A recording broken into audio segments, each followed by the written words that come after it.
ঘটনা: কৃষক Lloyd Olsen তার শ্বশুরবাড়ির জন্য মুরগি জবাই করতে যাচ্ছিলেন। কুড়াল দিয়ে মারার সময় পুরো মাথা না কেটে ভুল করে মস্তিষ্কের ব্রেইন স্টেম এবং একটি কান অক্ষত থেকে যায়। ফলাফল: মুরগির শরীরের বেশিরভাগ স্বাভাবিক কার্যক্রম যেমন শ্বাসপ্রশ্বাস, চলাফেরা, খাওয়া দাওয়ার রিফ্লেক্স এই ব্রেইন স্টেম দ্বারা নিয়ন্ত্রিত হয়।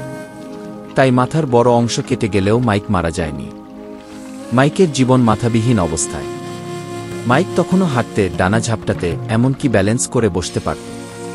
খেতে ও পান করতে পারত না, তাই পরিবার তাকে ড্রপার দিয়ে দুধ মিশ্রিত পানি, ভুট্টার দানা ইত্যাদি খাওয়ান।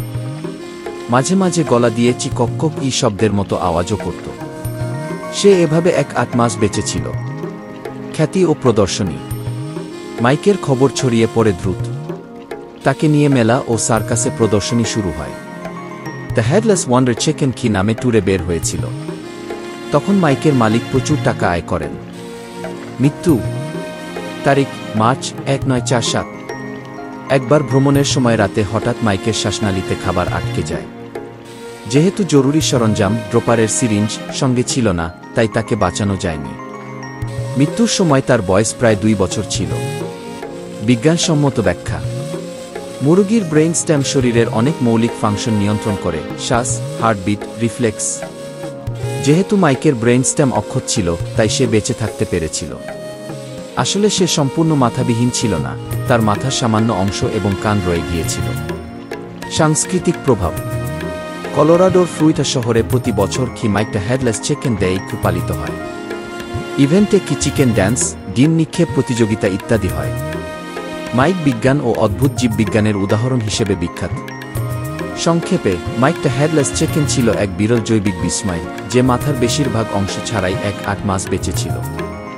জাগুলার ভেইন ও রক্তপাত বন্ধ থাকা: মাইকের কাটার সময় জাগুলার ভেইন মিস হয়েছিল এবং রক্তপাত বন্ধ রাখতে একটি ক্লট গঠিত হয়েছিল যা রক্তক্ষয় রোধ করেছিল। যদি জগুলার শিরা কাটা যেত, রক্তলস হওয়ায় দ্রুত মৃত্যু হতো।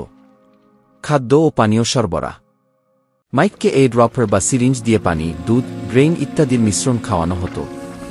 এছাড়া কিছু সময় ভুট্টা ও শস্য পাওয়া যেত।